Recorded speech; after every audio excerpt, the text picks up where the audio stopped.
This is the story of a war that didn't just change the world, it absolutely shattered it. That pretty much sums up the feeling in 1914. Europe was about to just plunge into darkness.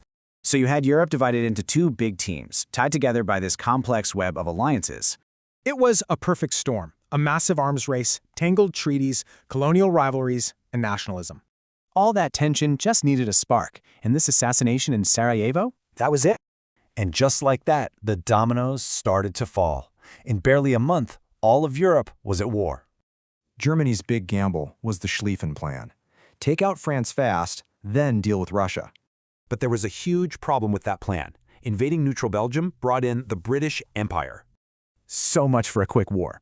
Both sides just dug in, creating this massive scar of trenches. And life in those trenches, it was an absolute nightmare of mud, disease, and constant death.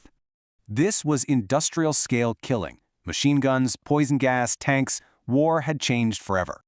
Over 19,000. That's how many British soldiers died on just the first day of the Somme. And it really was a world war. Millions from colonies all over the globe were pulled in to fight. 1917 was the year everything changed. Russia was out, but the USA was in. A total game changer.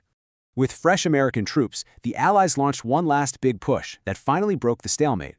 The final cost is just staggering. More than 17 million people gone. And it wasn't just lives that were lost. 4 massive empires simply vanished from the map. The peace treaty that ended it all, well, it placed all the blame and debt on Germany, creating deep resentment. And its legacy was huge, setting the stage for so much of what came next in the 20th century. They called it the war to end all wars. But looking around now, you really have to wonder, don't you?